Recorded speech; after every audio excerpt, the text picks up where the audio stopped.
اعوذ باللہ من الشیطان الرجیم بسم اللہ الرحمن الرحیم۔ درود پاک۔ اللہم صلی علی سیدنا محمد وعلی آل سیدنا ومولانا محمد وبارک وسلم علیہ۔ مل کر پڑھیے الصلاۃ والسلام علیک یا سیدی یا رسول اللہ، الصلاۃ والسلام علیک یا سیدی یا حبیب اللہ، الصلاۃ والسلام علیک یا سیدی یا نبی اللہ وعلی آلک واصحابک یا سیدی یا نور اللہ۔ عن ابن عباس قال قال رسول اللہ صلی اللہ علیہ وسلم الامر ثلاثۃ امر بین رشدہ فاتبعہ وامر بین غیہ فاجتنبوہ وامر اختلف فیہ فکلاہ الی اللہ عز وجل۔ رواہ احمد۔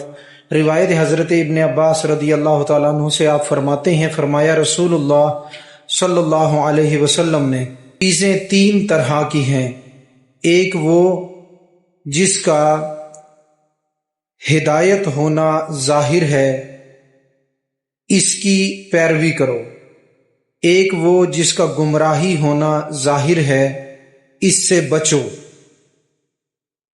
ایک وہ جو مختلف ہے، اسے اللہ کے حوالے کر دو۔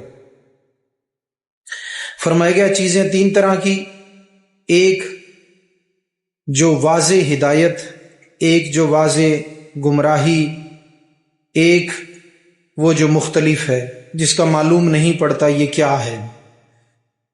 اس کو علماء نے ویسے عمل کے لیے فرمایا ہے بجائے اعتقاد کے، تو اس میں فرمایا گیا کہ یعنی احکام شریعت تین قسم کے ہیں، شریعت کے حکم تین قسموں پر تقسیم ہیں، ایک وہ ہیں جن کا حلال ہونا بالکل ظاہر ہے، دوسرے وہ جن کا حرام ہونا بالکل ظاہر ہے، اور تیسرے وہ جو مشکوک ہیں، یعنی ان میں بعضوں نے اجازت دی ہے اور بعضوں نے منع فرمایا ہے۔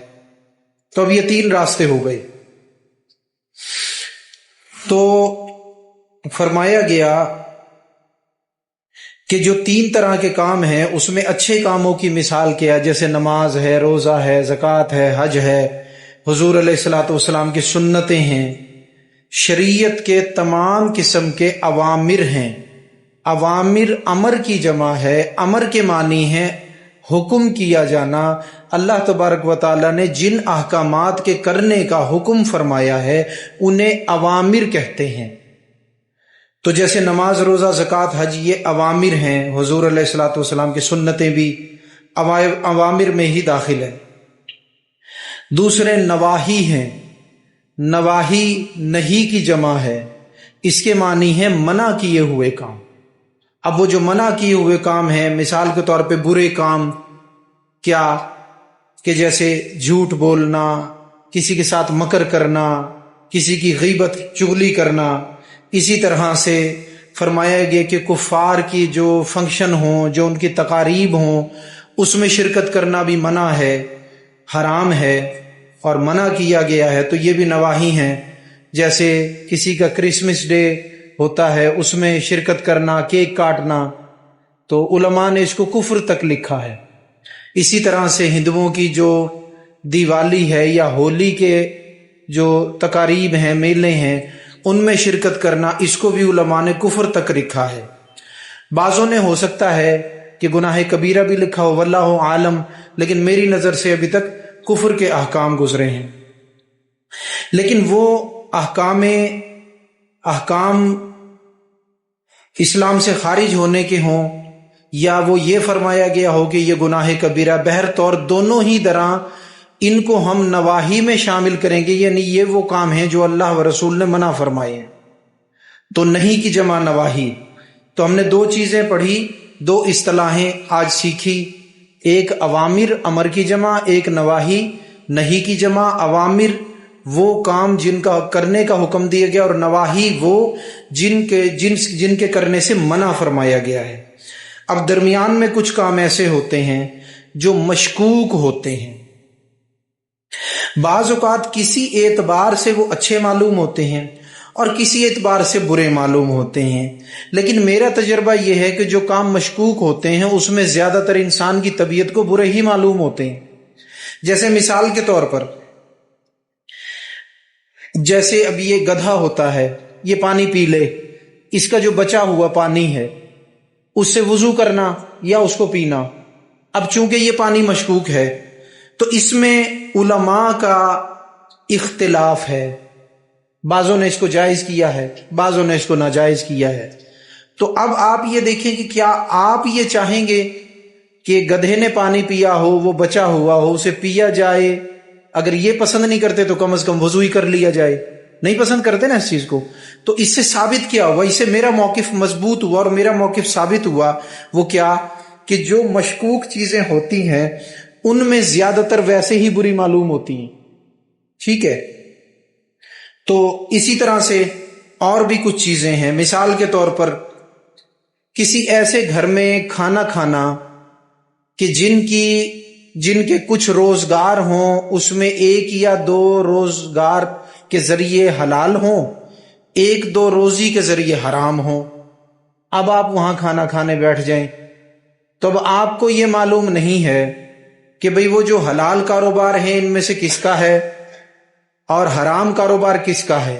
اگرچہ آپ کو چلو یہ بھی مان لیتے ہیں، آپ کو یہ معلوم بھی ہو، لیکن آپ کو یہ معلوم تو نہیں وہ دال ہے یا گوشت ہے یا جو کچھ بھی پکایا گیا یا روٹی ہے وہ کون سی کمائی میں سے آئی ہے، آیا حرام میں سے آئی ہے، حلال میں سے آئی ہے۔ تو اب آپ کو بظاہر تو کھانا بھلا معلوم ہوگا، لیکن اس کا جو بیک گراؤنڈ ہے نا وہ آپ کو مشکوک نظر آئے گا۔ چیزیں بظاہر حلال ہی ہیں، گوشت جو ہے حلال چیزوں میں سے ہے، لیکن اس کی جو کمائی کا ذریعہ ہے، جس کی وجہ سے اس کو لایا گیا ہے، جس کے ذریعے اس کی قیمت ادا کی گئی ہے، اس میں پتہ نہیں چلتا کہ اب یہ حرام ہے یا حلال ہے۔ تو ایک عام بندہ بھی ہوگا نا، وہ دل کے اندر اس چیز کو کھٹکتا ہوا ہی محسوس کرے گا۔ لہٰذا دوسری مرتبہ بھی میری بات ثابت ہوئی کہ وہ چیزیں بری ہی معلوم ہوتی ہیں، ٹھیک ہے نا۔ اب کوئی اپنے دل پر جبر کر کے اور جو ہے وہ اس گھر میں کھانا کھا لے کہ بھئی میں نے تو حلال میں سے کھانا کھایا ہے، ٹھیک ہے۔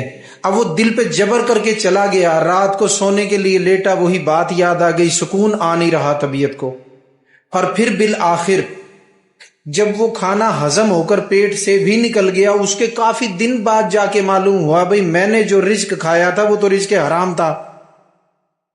تو لہٰذا ایسی چیزوں سے جو مشکوک ہوں، ان کو مشکوک چیزوں کو مشتبہات بھی کہا جاتا ہے، یعنی مشتبہ چیزیں، شبہ والی چیزیں، ان سے بچنا یہ عین تقویٰ ہے، ان سے بچنا چاہیے۔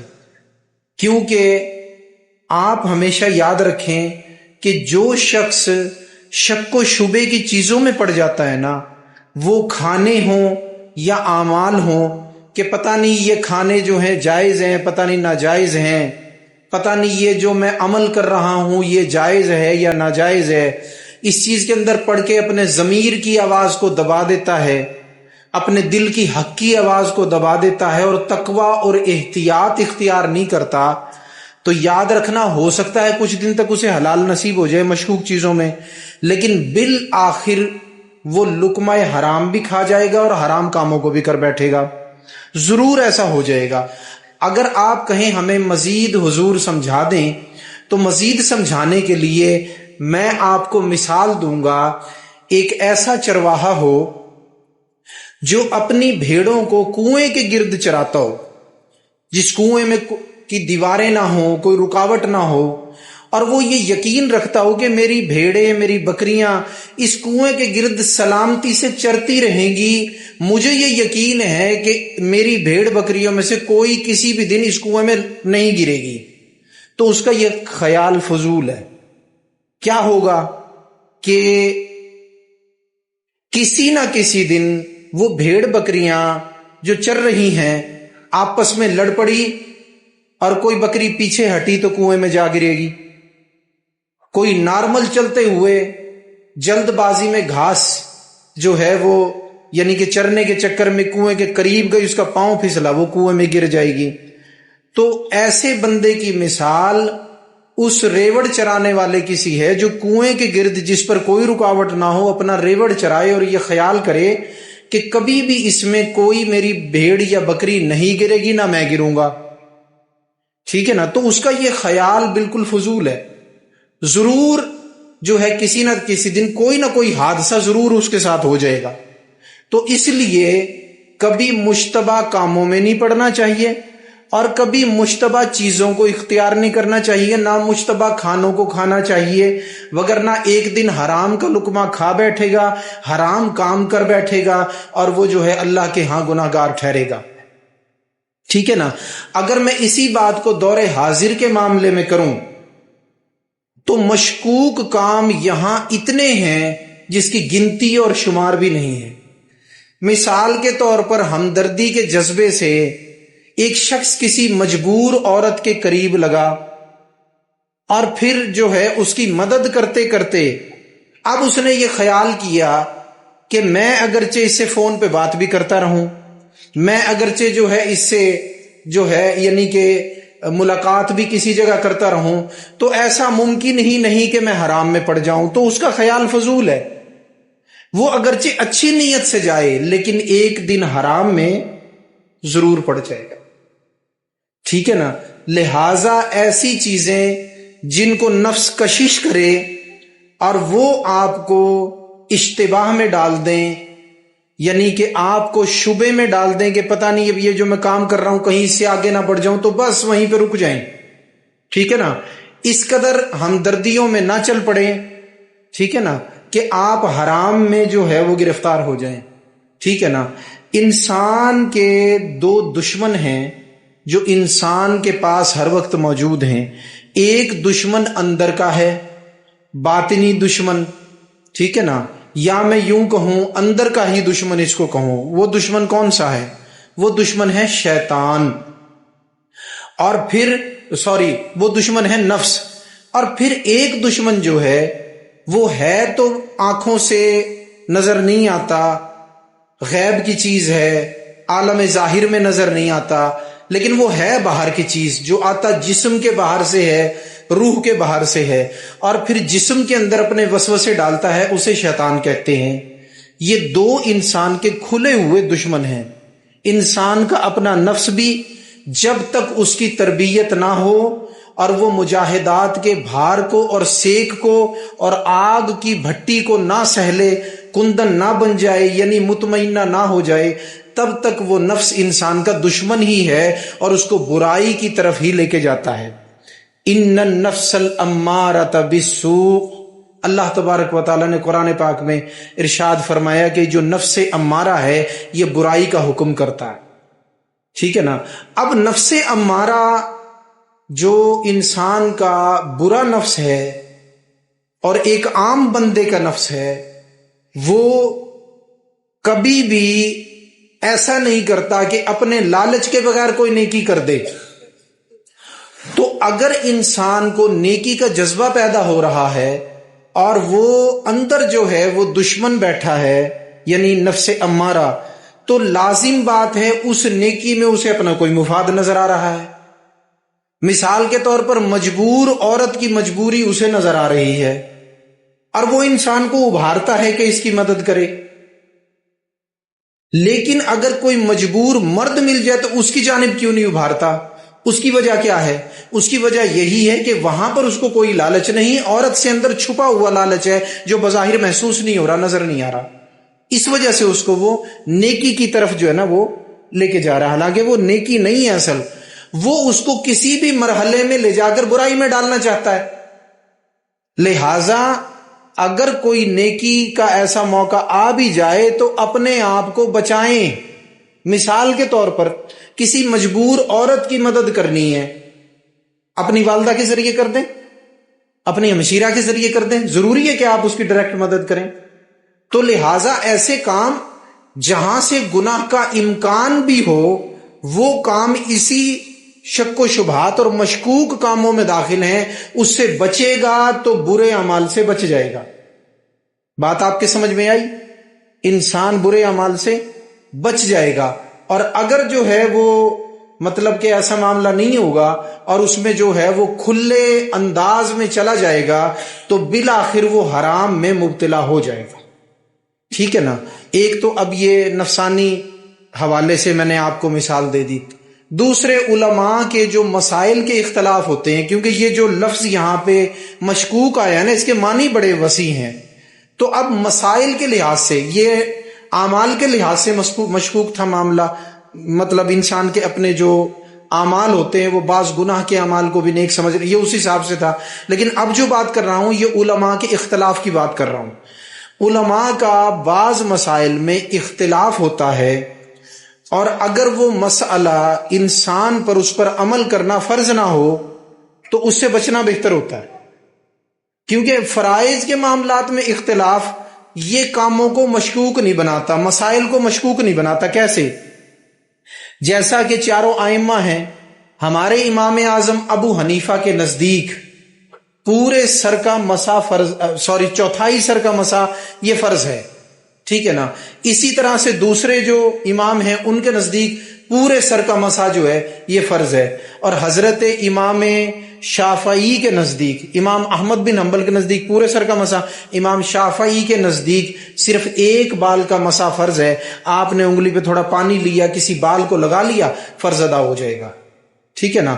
تو یہ جو مسائل ہے نا یہ مشکوک نہیں ہے۔ ہم چونکہ حنفی ہیں، ہم اسی پر عمل کریں گے جو ہمارے امام اعظم نے فرمایا۔ چوتھائی سر کا مسا ہمارے امام اعظم کے نزدیک فرض ہے، اور پورے سر کا مسا یہ سنت ہے۔ اب اس میں ہمارے لیے سکون کیا ہے؟ اگر ہم دوسرے امام کے مقلد ہوتے تو پورے سر کا مسا کرنے سے ایک بال بھی رہ جاتا تو نہ وضو ہوتا نہ نماز ہوتی۔ چوتھائی سر کا مسا کر لیا، اب پورے سر کا جو مسا کرو گے اور پھر دوبارہ سے ایسے ہاتھ پھیرتے ہو، تو اب وہ جو پورے سر کا مسا ہے وہ چونکہ سنت ہے، اس میں چند بال رہ بھی گئے تو فرض تو آپ کا ادا ہو گیا نا، نماز آپ کی ہو جائے گی، وضو بھی آپ کا ہو جائے گا، فرض آپ کا نہ چھوٹا، ٹھیک ہے نا؟ تو ایسے مسائل نہیں جو فرائض کے معاملات میں اختلاف پہ مبنی ہوں، فقہی اختلاف، ان کو مشکوک میں شمار نہیں کیا جاتا۔ مشکوک مسائل کیا ہیں جن سے بچنا ضروری ہے، اس کی ایک مثال آپ کے سامنے پیش کرتا ہوں۔ امام اعظم رحمت اللہ علیہ کے دور میں ایک مسئلہ پیدا ہوا، کیا کہ یہ جو وضو کا پانی ہے آیا کہ اس کو پیا جا سکتا ہے یا نہیں؟ یعنی وضو کا وہ پانی نہیں جو لوٹے میں بچا ہوا تھا، وہ تو آپ لوگ پی لیتے ہیں، اور علماء نے اس کی بڑی فضیلت بھی لکھی ہے، لیکن وہ بات کر رہا ہوں آپ سے جو وضو کرنے کے بعد پانی کسی پاک برتن میں اکٹھا ہو جائے، اسے پیا جا سکتا ہے یا نہیں؟ اب آپ یہ سوچیں گے بھئی یہ اتنے باریک قسم کے مسائل، پانی پہ آخر اتنی بحث مباحثہ کرنے کی ضرورت کیا تھی؟ تو یاد رکھنا اس کی ضرورت تھی۔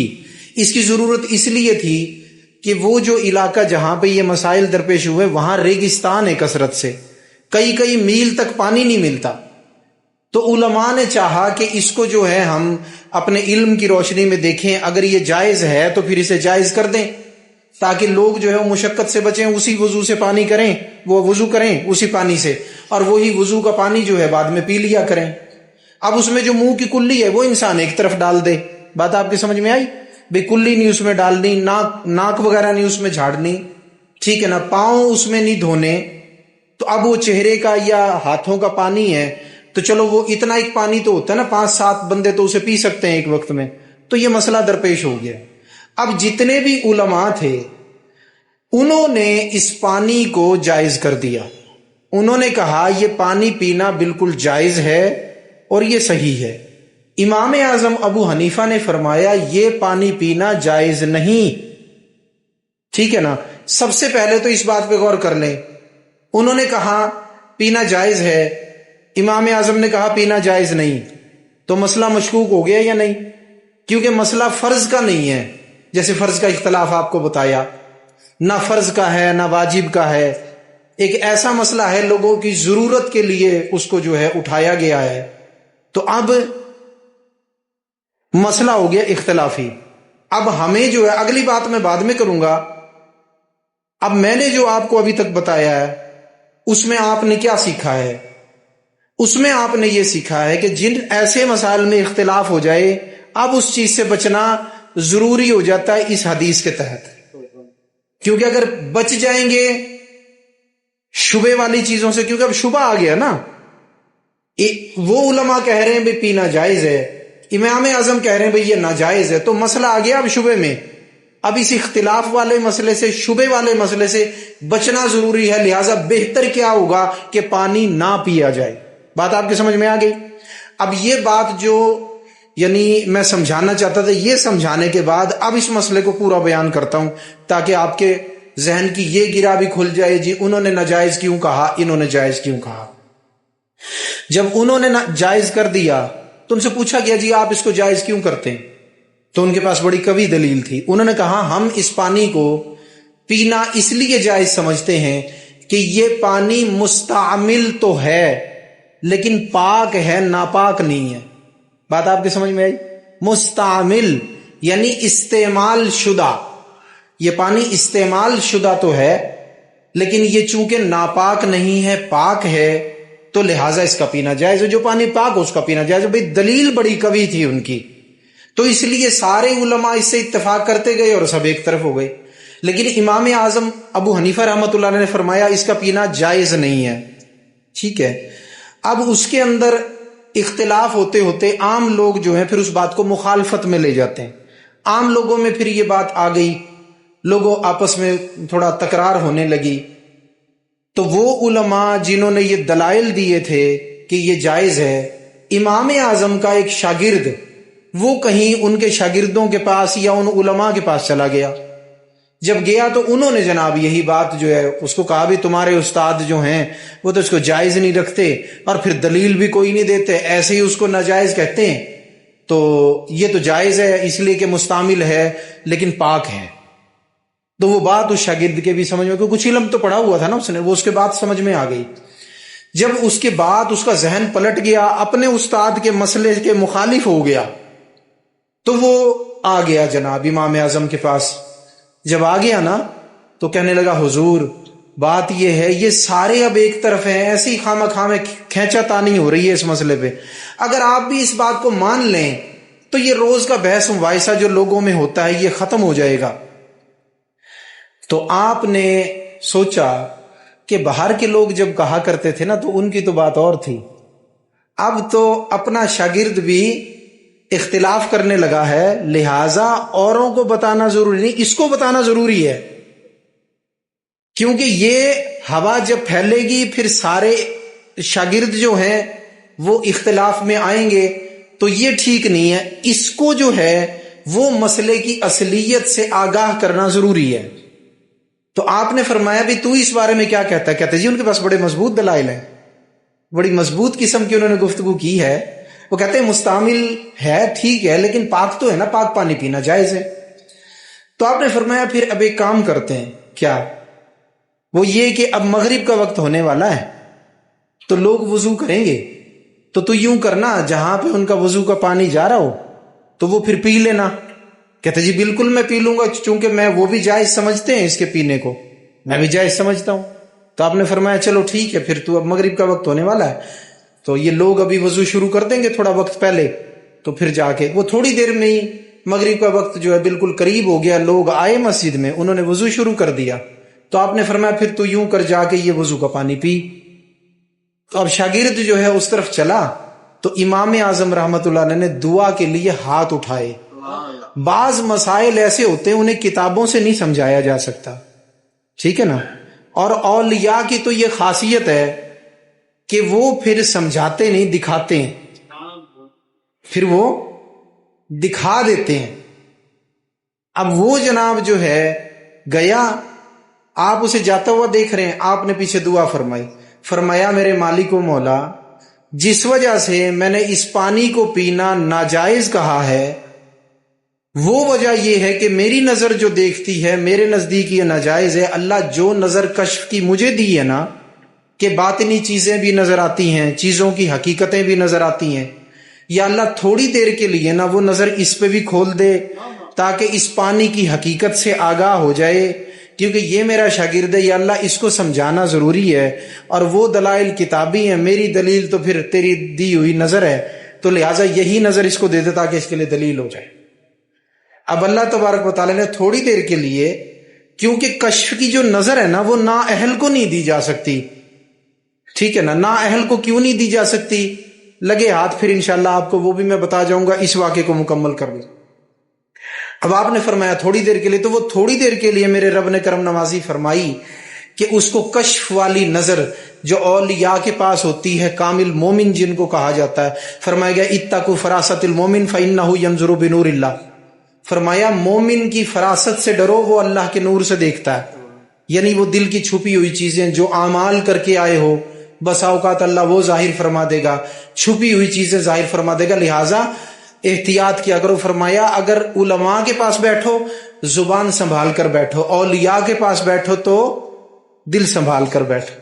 اب وہ دل کی نظر اس کو مل گئی تھوڑی دیر کے لیے۔ جب وہ وہاں پہنچا اور اس نے جو ایسے چلو بھرا یا بک جس کو کہتے ہیں، وہ دونوں ہاتھوں سے جناب وہ بھری، تو اب جب نظر کی نا پانی پہ، تو اب چونکہ کشف کی نظر تھی، پہلے تو پانی صرف پانی تھا، بھائی یہ چونکہ مستعمل ہے لیکن بھائی یہ پاک ہے تو اس کو پینا بھائی جائز ہے۔ بھائی یہ سارے مسائل کتابوں میں نہیں ہیں، ٹھیک ہے نا۔ اگر آپ کہتے ہو شریعت کی حقیقت تو وہ سینہ بسینہ چلتی ہے جی، کہ یہ مستعمل تو ہے لیکن یہ پاک ہے، اس کو پینا بالکل جائز ہے، ٹھیک ہے۔ ہم کہیں گے مولانا آپ پہلے پی لیں، کیا خیال ہے؟ تو اب جناب وہ جو کیا نا، تو اس کے اندر اب حقیقت کھل گئی۔ پہلے تھا صرف پانی جے، لیکن جب نظر آئی تو کیا دیکھا؟ زنا کا گناہ بھی اسی میں ہے، جھوٹ کا گناہ بھی اسی میں ہے، سود کا گناہ بھی اسی میں ہے، غیبت اور چغلی کا گناہ بھی اسی میں ہی ہے، شراب کا گناہ بھی اسی میں ہی ہے، بددیانتی کا گناہ بھی اسی میں ہی ہے۔ جب دیکھا سارے گناہ آ گئے اس کے اندر، اب پیے گا بندہ؟ سارے گناہ کون چاہتا؟ بھی سود کھایا نہیں لیکن سود اندر چلا جائے، سود کا گناہ اندر چلا جائے، زنا کیا نہیں لیکن زنا کے اثرات اندر چلے جائیں، سارے گناہ اندر چلے جائیں۔ شاگرد نے ایک چیخ ماری، پانی کو پھینکا اور جا کر امام اعظم کے قدم پکڑ لیے، فرمایا سارے غلط کہتے ہیں، عرض کی کہ سارے غلط کہتے ہیں، آپ ٹھیک کہتے ہیں، ٹھیک ہے نا۔ تو لہٰذا اگر کبھی ایسا بھی ہو جائے کہ وہ بندہ جو شریعت کے ظاہر اور باطن دونوں کو جانتا ہے، وہ اکیلا بھی ہو اور باقی ظاہر والے لوگ جو شریعت کے باطن کو نہ جانتے ہوں، وہ مسئلہ مختلف بیان کریں، تو عمل اس پہ کرنا چاہیے جو بندہ شریعت کے ظاہر اور باطن کو جانتا ہے، اگرچہ وہ اکیلا بھی کیوں نہ ہو۔ اس کا مسئلہ ہی آج بھی درست کہلائے گا، قیامت کے دن بھی درست کہلائے گا، اگرچہ علماء ظواہر ہاتھ دھو کے ہی اس کے پیچھے پڑ جائیں، جنہوں نے امام اعظم کو نہ چھوڑا ہو، ماؤ شما کی شمار میں ہم اور آپ کیا ہیں ان کے لیے، ٹھیک ہے نا۔ تو اب وہ جناب شاگرد جو ہے وہ امام اعظم کے قدم پکڑ لیے کہ سارے غلط کہتے ہیں، آپ ٹھیک کہتے ہو، ٹھیک ہے نا۔ تو اب اگر اس قسم کے مسائل ہوں تو ان میں بچنا ضروری ہے، تو لہٰذا احتیاط کا پہلو اختیار کریں گے، نہ کہ ان معاملات میں پڑ جائیں، ٹھیک ہے نا، نہ کہ ان معاملات میں پڑ جائیں۔ تو اس لیے ان معاملات میں پڑھنے کی ضرورت نہیں، ورنہ ایک دن پھر حرام کے مرتکب بھی ہو جائیں گے۔ تو لہٰذا جہاں سے شبے کی حد شروع ہوتی ہے نا، وہیں سے تمہارے پرہیز کی حد سمجھ لو تمام ہو رہی ہے، اس سے آگے نہیں جانا بالکل بھی۔ لہٰذا بات کرنے میں بھی شبے کی باتوں سے بچو، جیسے شبے کے مسائل کوئی دین کے بعض اوقات بیان، اچھا پھر جو چیز نامعلوم ہو اس کو بیان نہ کرو۔ میں نے فیس بک پر دیکھا، کسی نے آ کے فیس بک پہ بڑے تم تراک سے کہہ دیا کہ جی یہ جو دن ہے نا، یہ جو لوگ مناتے ہیں، کون سا ہوتا ہے وہ محبت کا دن مناتے ہیں جس کو وہ اپنے اس میں، تو اس نے جناب بڑی تعریف کر دی، اس کا بیک گراؤنڈ بڑا اچھا بتا دیا، ٹھیک ہے۔ میں نے فون پہ سمجھایا، میں نے کہا بھی بات یہ اگر یہ اتنا اچھا تھا تو پھر علماء اس کو کیوں نہیں مناتے؟ جس پادری کو آپ سمجھ رہی ہو نا کہ اس نے یہ بڑا اچھا کام کیا تھا، اس کا یہ بڑا برا کام تھا، کیسے تھا میں آپ کو بتاتا ہوں۔ جب اس نے سنا تو وہ حیران اور ششدر رہ گیا۔ بھئی جس چیز کے بارے میں پتہ ہی نہیں ہے، پھر ایک غیر مذہب ہے، پھر ایک ایسی رسم ہے جو اسلامی بھی نہیں ہے، آپ اس کی جناب سپورٹ کر رہے ہیں تو جائز نہیں ہے۔ اسی طرح سے وہ موقع جو 25 دسمبر کا ہے اس پر جا کر آپ نصارہ کے ساتھ مل کر کیک کاٹیں، یہ بالکل بھی جائز نہیں ہے، ٹھیک ہے نا۔ آپ اگرچہ یہ دلیل دیں کہ جی ہم تو چونکہ وہ عیسیٰ علیہ السلام کو نعوذ باللہ الہ سمجھتے ہیں، ہم ان کو یہ بتا رہے ہیں کہ جی وہ تو چونکہ پیدا ہوئے ہیں لہٰذا آپ بھی برتھ ڈے منا رہے ہیں، ہم بھی منا رہے ہیں۔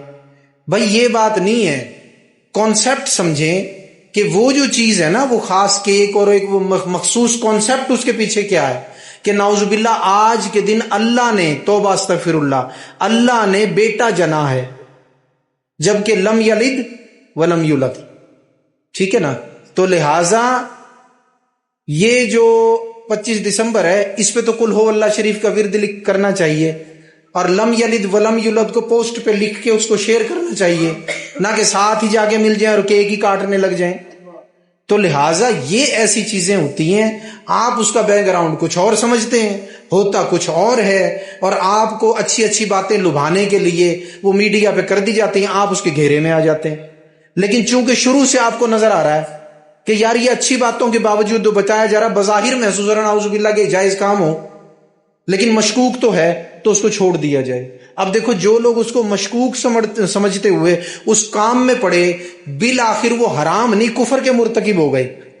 حرام کے مرتکب تو ہوئے ہی نا، لیکن اس سے اگلی منزل میں چلے گئے، قار ذلت میں، ذلت کے گڑھے میں جا گرے کہ وہ کفر میں چلے گئے نعوذ باللہ، اس رسم میں شرکت کر کے جو نعوذ باللہ اس بنیاد پہ ہو رہی ہے کہ استغفر اللہ آج اللہ نے بیٹا جنا ہے، معاذ اللہ۔ تو بات آپ کے سمجھ میں آئی؟ لہٰذا کوئی چیزیں غیر مسلموں کی بالکل اختیار نہ کریں، مسلمانوں کی چیزیں میں جو چیزیں مسلمانوں کے معاملات میں جو مشکوک ہوں اس کو بالکل چھوڑ دیں۔ جو بالکل چھوڑ دیتا نا شبے کی چیزوں کو، صرف اسی بندے کو متقی اور پرہیزگار کہا جا سکتا ہے، اسی کا حق ہے کہ اسے متقی کہا جائے، اس کے علاوہ کسی کو متقی نہیں کہا جا سکتا، ٹھیک ہے۔ یوں سمجھ لیں کہ میں نے اس درس کو مکمل کر دیا۔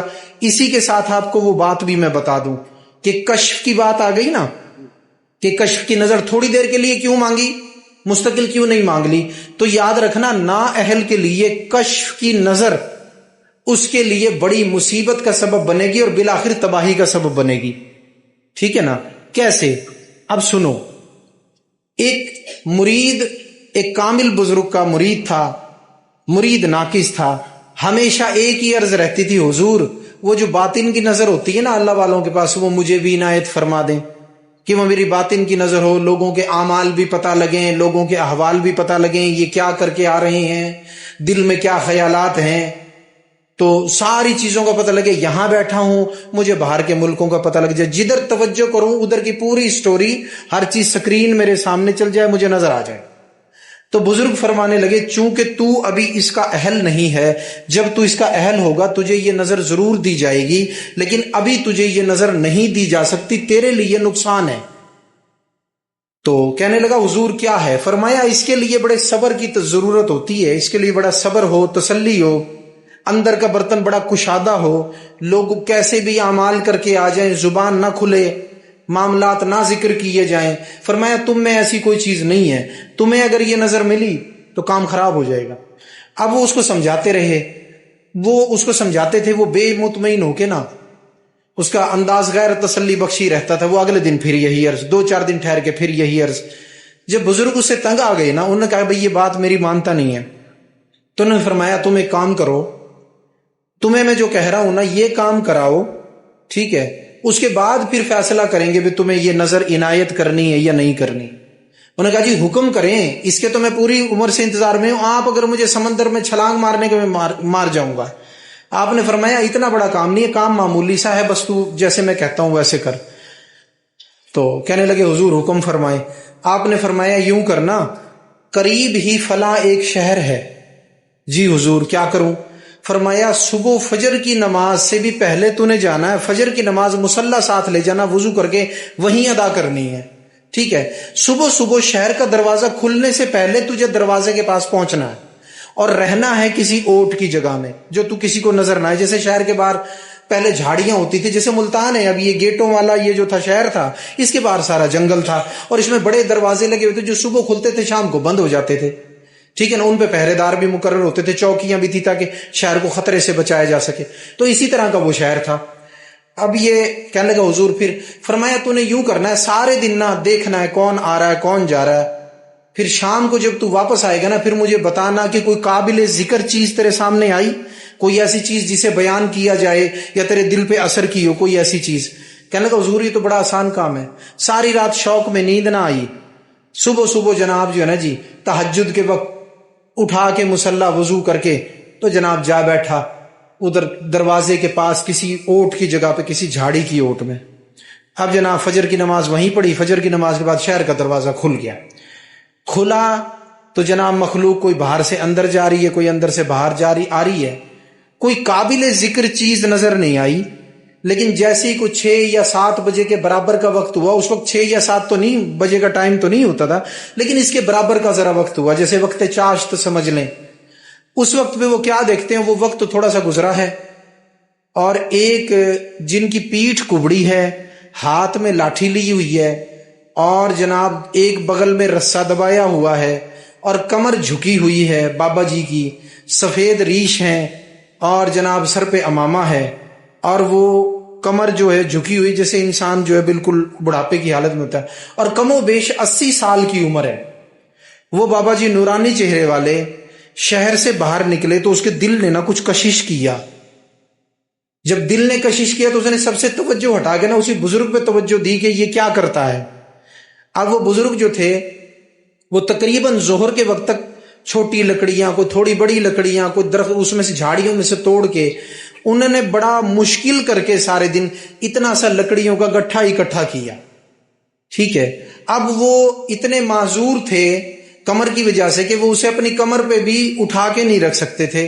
کسی بندے کو کہا بھئی یہ میں نے باندھ لیا ہے, اس کو اٹھا کے میری کمر پہ رکھ دے. کمر پہ رکھ کے ایک ہاتھ سے لاٹھی جو تھی وہ ٹیکتے ہوئے آئے, یعنی ظہر کے وقت سے کچھ پہلے. اور جب وہ شہر میں داخل ہونے لگے تو سپاہی کہنے لگا یہ بابا جی یہ کہاں جا رہے ہو آپ؟ کہنے لگا میں شہر میں. کہتے یہ لکڑیوں کا داخلہ شہر میں منع ہے. لکڑیوں کا داخلہ منع نہیں تو کوئی شرارتی بندہ تھا, جیسے شرارتی لوگ ہو جاتے ہیں نا تو تنگ کرتے ہیں لوگوں کو, پریشان کرتے ہیں, کوئی ایسا بندہ تھا تنگ کرنے والا, پریشان کرنے والا. اس نے کہا لکڑیوں کا داخلہ منع ہے. ٹھیک ہے, تو بابا جی کہنے لگے کہ میں ہوں, میری بیوی ہے, ہم تو لا ولد ہیں, یعنی ہماری کوئی اولاد نہیں ہے, میرا کوئی محنت کرنے والا نہیں ہے. بھائی 2 دن کا فاقہ ہے, یہ لکڑیاں جانے دے. میں نے کل آٹے کا انتظام کر لیا تھا لیکن پکانے کے لیے کچھ نہیں تھا, جا کے اپنی روٹی ڈال لیں, جو آج 2 دن کا فاقہ ہو جائے, آج 3 دن کا ہو جائے گا, اس سے پہلے ہم کھانا کھا لیں. تو وہ جناب جو تھا فوجی تھا یا جو سپاہی تھا وہ کہنے لگا بڈھے یہ لکڑیاں تو سرکاری جنگل سے لایا ہے, یہ گورنمنٹ کی جگہ ہے, حکومت کی ساری, تو بڈھے تو یہ سرکاری جنگل سے لے کے آیا ہے. اس بزرگ کو کوئی 2-4 گالیاں بھی دی. جب بزرگ نے زیادہ ضد کی تو گٹھا اٹھا کے اپنے پاس رکھ لیا لکڑیوں کا. جب بزرگ کہنے لگے یار اس کو دے دے مجھے تیری مہربانی, تو بزرگ کو ایک تھپڑ بھی رسید کیا, تھپڑ بھی مارا. تو اب جناب یہ بیٹھا ہوا دیکھ رہا ہے اور اس سے برداشت نہ ہوا اور یہ کہنے لگا کہ کاش جو ہے نا میں کچھ کر سکتا تو میں بزرگ کی مدد ضرور کرتا, میرے پاس کوئی طاقت ہوتی تو میں ضرور ان کو جو ہے نا اس کو مزہ چکھاتا میں. اچھا خیر, بزرگ جو تھے وہ آنکھوں میں آنسو, لکڑیوں کے بغیر یہ اب 3 دن کا فاقہ ہو جائے گا, کل پتہ نہیں کچھ چوتھے دن بھی ملے گا, یعنی اپنے گھر کو روانہ ہو گئے, شہر کے اندر چلے گئے. اب جناب وہ سپاہی دوسرے سپاہی کو تالی پہ تالی مار کے کہتا دیکھا پھر بڈھے کو میں نے کیسے پریشان کیا, میں نے لکڑیاں نہیں جانے دی. دوسرا بھی جناب ہنسنے لگ گیا. اب جناب اس کے بعد کئی منظر آئے سامنے, لیکن دل میں کوئی منظر ٹک نہیں سکا اس منظر کے بعد. ٹھیک ہے, اس کے بعد جناب کو مغرب کا وقت نمازیں اس نے وہیں ادا کی. مغرب کے وقت دروازہ بند ہوا, نماز پڑھ کے بغل میں مصلی دبا کے حضرت صاحب کے پاس آیا. سارے رستے جو خیال تھا نا اس واقعے کے بعد کہیں توجہ گئی نہیں. اس نے کہا کہ آج اگر میرے پاس روحانی طاقت ہوتی نا, آج میں اس سپاہی کو بتاتا. پھر اپنے آپ سے سوال کیا کہ بھئی تو کیا کرتا, تو پھر اپنے آپ کو جواب دیتا ہے میں اسے جان سے مار دیتا, سپاہی کو جان سے مار دیتا, میں اسے باقی نہ چھوڑتا, اس نے آج وہ ظلم کیا ہے. پھر چلتا ہیں جی میرے پاس کوئی روحانی طاقت ہوتی تو. اچھا پھر تو اسے جان سے نہیں, جان سے میں اسے کیا مارتا, میں اس کا کیما کر دیتا, اس پہ روحانی طاقت لگا کے نا, جان سے بھی اسے سکون سے نہ مارتا میں. میں اس کے روحانی طاقت سے اس کے ہاتھ مروڑتا، میں پاؤں مروڑتا، فلاں کرتا، یوں کرتا، ٹھیک ہے نا. جیسے ہوتا ہے نا ایک بے بس بندہ جس کا کسی پہ بس نہ چلے تو وہ خیالات اس کو آتے گئے اور بالآخر وہ اپنے مرشد کے پاس پہنچ گیا انہی خیالات میں. آگے گیا تو پیر صاحب کی آنکھوں میں اتنے آنسو تھے، محسوس ہوا کہ کئی گھنٹے سے رو رہے ہیں، اور وہ داڑھی بھی ان کی تر تھی، اور ان کا جو چولا مبارک تھا، کرتا تھا، وہ بھی سارا تر ہوا پڑا تھا. محسوس ہوا نماز بھی پڑھتے رہے ہیں تو روتے رہے ہیں، بیٹھے بھی ہیں تو روتے رہے ہیں. پھر پوچھا، ہاں بیٹا کچھ دیکھا؟ کہتے جی ایک ایسا منظر دیکھا جو آنکھوں کو برداشت نہیں ہوتا. فرمایا چل پھر وہ منظر بیان کر. اب وہ جو واقعہ تھا وہ کیونکہ قابل ذکر تو ایک ہی چیز سامنے نظر آئی، باقی چیزیں تو ایسی معمول کے مطابق تھی، تو اس نے وہی واقعہ بیان کیا. وہ واقعہ بیان کرتا گیا، حضرت صاحب اور زیادہ روتے رہے. اتنے واقعہ پورے حضرت صاحب ہی دھاڑے مار کے رونا شروع ہو گئے. اس نے کہا تو پتہ نہیں، میں تو ان کو بتا رہا ہوں کہ بھئی یہ ایسے ایسے ہوا، یہ پتہ نہیں کیوں دھاڑے مار کے رو رہے. اچھا اس کے بعد میں حضرت صاحب کافی دیر بعد جا کے چپ ہوئے، کوئی جان میں جان آئی تو کہنے لگے اچھا پھر یہ جو واقعہ دیکھا تو تیرے دل میں کیا خیال تھا؟ اس نے کہا جی میرے دل میں یہ خیال آئے. فرمایا تو میرے بارے میں کیا سمجھتا ہے؟ کیا مجھے واقعی تصرف حاصل ہے، نظر بھی ہے اور میں کچھ کر بھی سکتا ہوں یا نہیں؟ انہوں نے کہا حضور آپ کر سکتے ہیں، آپ کو نظر ہے تو میں آپ سے یہ چیز مانگتا ہوں، باطنی تصرف یا نظر آپ کے پاس ہے تو آپ سے مانگتا ہوں. اگر مجھے یقین ہوتا کہ آپ کے پاس نہیں ہے آپ سے مانگتا کیوں؟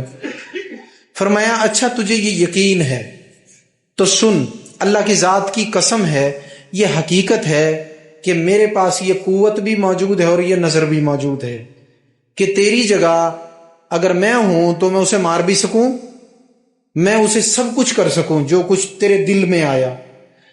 فرمایا سارا دن جس منظر کو تو اپنے ذہن میں لیے رہا ہے میں بھی اسی منظر کو دیکھ رہا تھا، اور سارے دن اس منظر کو دیکھتے ہوئے میں روتا رہا ہوں. میں سارا دن اس منظر کو دیکھ کے روتا رہا ہوں. جب یہ کام ہوا ہے نا ظہر کے وقت سے کچھ پہلے، تب سے میں روتا رہا ہوں تا وقتی کہ تو آ گیا، تو نے میری کیفیت دیکھی ہے. ٹھیک ہے. فرمایا میرے پاس طاقت بھی تھی، میرے پاس نظر بھی تھی، جیسے تو نے وہاں بیٹھ کے ظاہری آنکھوں سے دیکھا میں نے دل کی آنکھ سے دیکھا. لیکن اگر میں کچھ کر دیتا تو سپاہی مر نہ جاتا. کہتے حضور پھر تو آپ نے بھی کچھ نہیں کیا. فرمایا تجھے ایک عجیب بات بتاؤں میں روتا کیوں رہا ہوں؟ فرمایا وہ جو بابا تجھے نظر آیا نا وہ میرا پیر ہے. بات سمجھ میں آئی؟ وہ میرا بزرگ ہے، یہ سب اسی کا دیا ہوا ہے. فرمایا جس سے تو یہ نظر اور یہ تصرف مانگتا رہا ہے وہ میں ہوں، اور جس کو عنایت کسی نے فرمایا وہ ہے بابا بزرگ. فرمایا تو کیا سوچتا ہے کہ تیرے پاس ہوتا تو کچھ کر لیتا؟ جب میں نے کچھ نہیں کیا، جب جس نے مجھے یہ عنایت فرمائی کہ 2 بوند میرے کاسے میں ڈال دیے، ٹھیک ہے نا، میرے دل کے کاسے میں 2 بوند اس نعمت کی ڈال دی، اس کے اپنے پاس کتنا بڑا سمندر ہوگا. فرمایا وہ اگر چاہتا تو کیا کچھ نہیں ہو سکتا تھا. عرض کی حضور پھر کیا ہے یہ؟ فرمایا جب اللہ کی تسلیم و رضا پہ بندہ راضی ہو جاتا ہے نا تب جا کے اسے باطن کا تصرف اور یہ نظر ملتی ہے. فرمایا وہ بھی اللہ نے جو معاملہ فرمایا اللہ کی نظر سے پوشیدہ نہیں، وہ بھی اس پہ راضی تھے، انہوں نے بھی وہ تھپڑ کھا لیا، کچھ نہیں کیا. میں بھی اس کو دیکھ رہا تھا کہ یہ اللہ کے حکم سے ہو رہا ہے، پتہ نہیں اس نے درجے بلند کرنا یا اس کے کیا راز ہیں وہی جانتا ہے، میں نے بھی کچھ نہیں کیا. لیکن اگر تیرے پاس ہوتا تو کیا کرتا؟ فرمایا جب تک تو اس مقام پہ نہیں پہنچتا نا تیرے صبر کا پیمانہ اتنا بڑا نہیں ہو جاتا. جس وقت تک تو صاحب تسلیم و رضا نہیں ہو جاتا، اللہ جو کرے اس پہ راضی نہ ہو، تب تک فرمایا تجھے یہ نظر و طاقت نہیں مل سکتی. اب تجھے اچھی طرح سمجھ میں آ گیا. اس کے بعد پھر اس نے پوری زندگی کبھی نظر کا سوال نہیں کیا. ٹھیک ہے نا. تو یہ نظر اور یہ طاقت یہ نااہل کو دینا دنیا میں تباہی مچانے کے مترادف ہے، کیونکہ اس نے بخشنا اور چھوڑنا نہیں ہے. وہ تو کسی ظالم کو تو کیا بخشے گا، وہ مظلوم جو اس کے پاس فریاد لے کے آ گیا اور اس نے اس کا ہاتھ نہیں چوما. بات سمجھ رہے ہیں؟ جو مظلوم اس کے پاس فریاد لے کے آ گیا اس نے اس کا ہاتھ نہیں چوما، یا اس کے خلاف کوئی بات کر رکھی تھی وہ اس کے پاس مجبوری میں آ گیا، پہلے وہ بزرگ کی غیبتیں چگلیاں کرتا تھا، اب کسی کام سے آ گیا اور وہ ایک دم جو سامنے آیا تو وہ کرے گا برداشت؟ آپ بتائیں. تو اس لیے نااہل کو یہ تصرف یہ نظر کبھی نہیں دی جاتی. یہ اصول قدرت ہے، یہ ہمیشہ صاحب تسلیم اور رضا والوں کو ملتی ہے، یہ ان کو ملتی ہے جن کا دل کا برتن بڑا وسیع ہوتا ہے، سمندر کی طرح، جیسے سمندر ہوتا ہے نا اس کا کنارہ نظر نہیں آتا، جن کے دل کے برتن کا کنارہ نظر نہ آئے نا، طاقت ہمیشہ ان کو ملتی ہے، ٹھیک ہے نا۔ تو اب یہ دیکھیں آپ فلسطین میں کیا کچھ نہیں ہو رہا، اللہ والے ہیں کہ جہاں تک ان کو اجازت ہے وہاں تک وہ اس لڑائی کو لڑتے بھی ہیں، اس جنگ میں شرکت بھی کرتے ہیں، لیکن جہاں تک اللہ تبارک و تعالیٰ کی طرف سے معاملہ ہو، ٹھیک ہے نا، باقی جو معاملات ہو رہے ہیں وہ آپ کے سامنے ہیں۔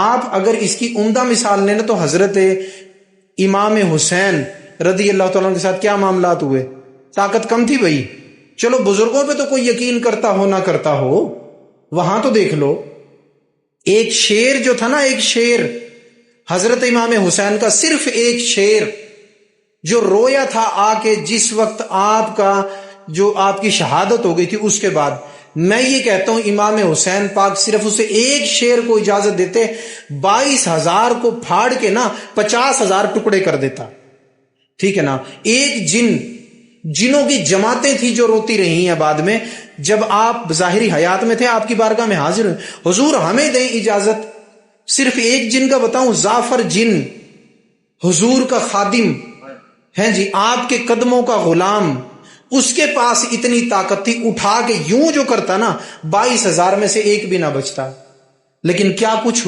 نہیں ہوا میرے دوستو، سب کچھ ہو کے رہا، نہیں ہو کے رہا۔